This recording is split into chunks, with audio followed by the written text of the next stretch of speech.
Bonjour, ici on va parler d'une méthode d'apprentissage machine très simple mais très puissante pour extraire des paramètres à partir de données qu'on aurait mesurées, par exemple. Donc, récemment, on a beaucoup entendu parler des fameuses réseaux de neurones ou de deep learning. Donc, les réseaux de neurones. C'est quoi leur grand succès des réseaux de neurones? C'est en fait d'être capable de fitter des fonctions non linéaires à partir de données qui peuvent être très compliquées et autres, mais avec beaucoup de dimensions. Donc, ça l'a amené à plein d'avancements, mais parfois, on oublie qu'on a des outils très puissants, beaucoup plus simples, qui peuvent être très avantageux dans certaines situations. Donc, entre autres, si on regarde tout ce qui est régression linéaire, autrement dit, comment fitter une droite ou un plan dans un nuage de points, ce que vous avez probablement déjà vu dans un cours de base. Il y a plein d'outils de ce côté-là qui peuvent être utiles dans un contexte d'apprentissage machine où on génère des données et on veut trouver les paramètres qui représentent le mieux ces données-là, avec un modèle entre les deux. Et donc aujourd'hui, on va parler de la méthode des moyennes carrées qui est très simple mais très puissante parce qu'on a une solution en forme fermée qui nous permet d'utiliser ça très rapidement et même en ligne, donc dans un contexte où on génère des données dans un ordinateur qui apprend au fur et à mesure qu'on reçoit les données. Donc, dans quel contexte on peut utiliser les moindres carrés, qui est un outil très simple mais très efficace? En fait, c'est qu'il faut être capable d'exprimer la relation entre nos données et nos paramètres, comme cette équation-là ici. Donc, si vous avez, vous récoltez des données, donc en bleu ici, ce serait des données connues, et que vous cherchez une méthode pour estimer des paramètres qui ici seraient les variables x.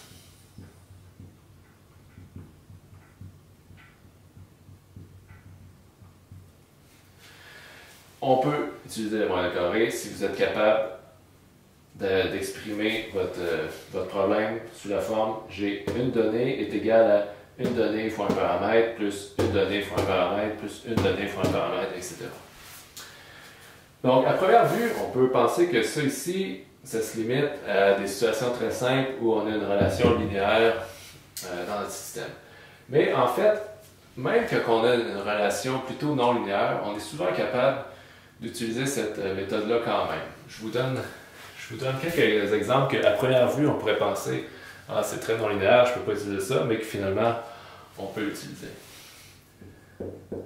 Donc, par exemple, moi, mon domaine, c'est la robotique. Donc, en robotique, on a souvent des équations hautement non linéaires. Quand on essaye de faire le lien entre les angles d'un robot, puis la position, par exemple, de l'outil au bout d'un bras robotique. Donc, on se retrouve souvent avec des équations du type y égale L1 fois le sinus d'un angle plus L2 fois le cosinus d'un autre angle plus des fois des distances constantes, comme ça. Quand on essaie de faire le lien entre, par exemple, l'angle des joints, donc typiquement nos moteurs avec nos encodeurs, on connaît la position angulaire de nos joints, donc on connaîtrait ces données-là. Non, excusez, en bleu. Ça c'est connu, ça c'est connu. Donc supposons qu'on serait dans un contexte où on ne connaît pas exactement les dimensions de ce robot-là, on veut que notre ordinateur apprenne le modèle cinématique de ce robot-là, qu'on pourrait définir ici comme vouloir apprendre mes paramètres estimés, ça va être L1, L2, L3. Donc, ce serait ça, ça, ça. Donc, est-ce qu'on peut utiliser ici la méthode des moindres carrés pour estimer, calibrer notre modèle, donc estimer les L ici? En fait, même si la relation ici est très non linéaire, on peut utiliser la méthode des moyennes carrées parce qu'ici, on pourrait exprimer notre équation comme ça, ça serait une distance que je mesure, que je connais, qui est égale à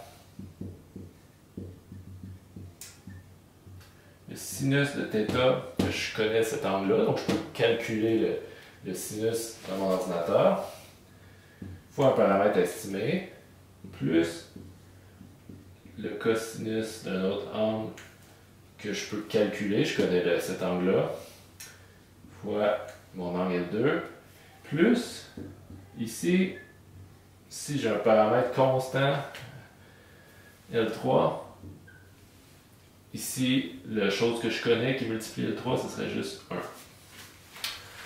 Donc, on voit ici, on peut utiliser les moindres carrés. Même si la relation était très non linéaire, ici, quand on veut, si on connaît y, les angles, ici on peut estimer les distances L avec cette méthode-là. Un autre exemple, supposons que j'ai une voiture et que je veux estimer son coefficient de drag basé sur plusieurs données que j'aurai à différentes vitesses, par exemple, pour faire un bon estimé. La relation que j'aurais, ce serait la force sur mon système égale à 1/2 ρ surface CD vitesse au carré. Donc, si on cherche à estimer le coefficient de drag, on voit qu'on peut le sortir comme ça.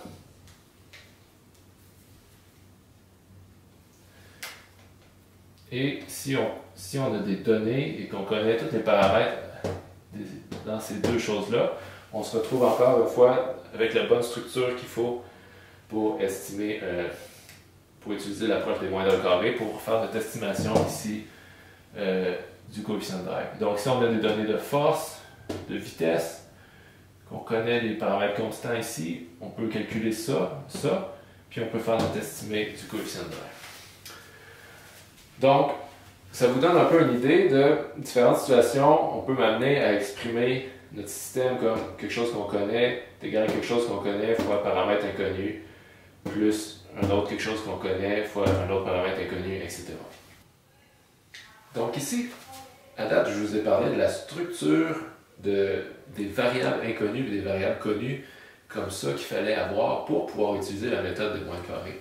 Maintenant, regardons comment exécuter cette méthode-là pour obtenir notre estimé des paramètres. Donc, premièrement, je vais juste écrire cette équation-là ici comme une équation vectorielle où on va mettre toutes les données A1 jusqu'à AN dans un vecteur rangé comme ça, qui va multiplier un vecteur colonne de X qui contient tous nos paramètres inconnus qu'on va mettre de ce côté-là. Maintenant, ça ici, c'est juste une équation qui représenterait dans des scénarios comme ça une donnée à un temps donné. Donc, par exemple, notre robot ici, cette équation-là, ça représenterait une mesure, donc un Y, des angles pour une position du bras. Mais si on veut bien calibrer un robot, on prendrait plusieurs mesures pour différentes positions. Et même chose pour la voiture ici, on ne prendrait pas juste une mesure de force avec une mesure de vitesse pour estimer notre coefficient de drag. On voudrait estimer à plusieurs vitesses, à plusieurs niveaux de force. Donc, tout ça pour dire, pour chaque équation comme ça, on retrouverait la même équation plusieurs fois pour chaque mesure qu'on prend. Donc, supposons que j'ai 1, 2, 3, m mesures que j'utilise, ce qui correspondrait avec m positions du robot pour laquelle j'ai des données d'angle et des données de y. Qu'est-ce que ça donnerait ici dans mon système d'équations? On se retrouverait ici que pour chaque nouvelle mesure, j'aurais un nouveau y jusqu'à ym. Et chaque A1, on le retrouverait aussi une donnée différente pour toutes les mesures. Donc, on aurait ici, je rajoute un indice pour présenter l'équation ici, jusqu'à AM1. Et ici, ça c'est N. Et ici, on aurait AMN.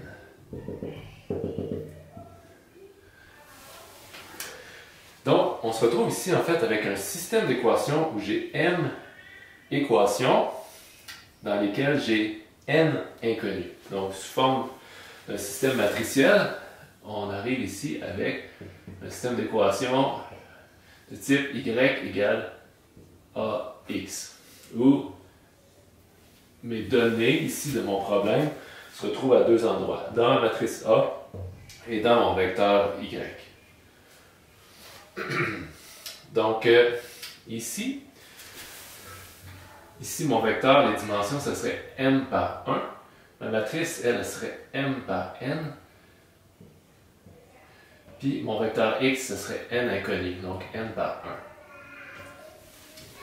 Si on avait une matrice carrée ici, il suffirait pour retrouver notre vecteur x de prendre l'inverse de la matrice A, puis de multiplier les deux côtés de l'équation, puis on en prendrait l'inverse de la matrice, puis on aurait notre solution. Mais typiquement, dans un contexte comme ça, où on a des mesures et des paramètres inconnus, typiquement, on va avoir beaucoup plus de mesures que de paramètres inconnus à estimer. Donc, notre matrice, en fait, elle va avoir des dimensions qui sont plus très hautes, puis très minces. Plus, on a plus d'équations qu'on a d'inconnus ici dans notre système d'équations. Ce qui rien à dire, quand on est dans un scénario comme ça, le système est surcontraint. Donc, il n'y a pas de solution exacte. Il n'y a pas de paramètres x parfaits qui vont faire que mes équations vont égaler parfaitement. Comme ici, si on regarde, j'ai un nuage de points, hein, je n'ai pas d'équation de droite qui va passer par tous les points. Donc, c'est la même chose ici de façon plus générale. Donc, qu'est-ce qu'on fait dans un scénario comme ça? C'est que plutôt que d'essayer de trouver une solution exacte, on va se contenter d'une solution approximée. Plutôt que de résoudre directement le système d'équations y égale ax, on va multiplier des deux côtés notre équation A transpose, comme ça.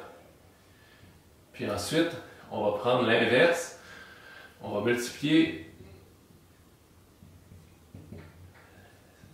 A transpose A inverse des deux côtés pour retrouver le résultat qui est la solution pour nos paramètres de façon explicite, qui va être x est égal à A transpose A, l'inverse de cette matrice-là, A transpose Y.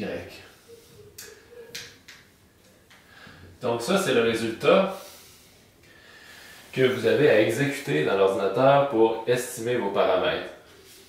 Tout ce que vous avez à faire, en fait, c'est de peupler vos données A et Y dans un vecteur Y et dans une matrice A et les mettre dans cette équation-là ici. Et quand vous faites ce calcul-là, ça vous donne un estimé. C'est pas un X qui va faire que ça c'est égal. C'est un meilleur estimé. Un meilleur estimé auquel sens? C'est l'estimé qui va minimiser la norme de l'erreur qui serait Y moins AX chapeau.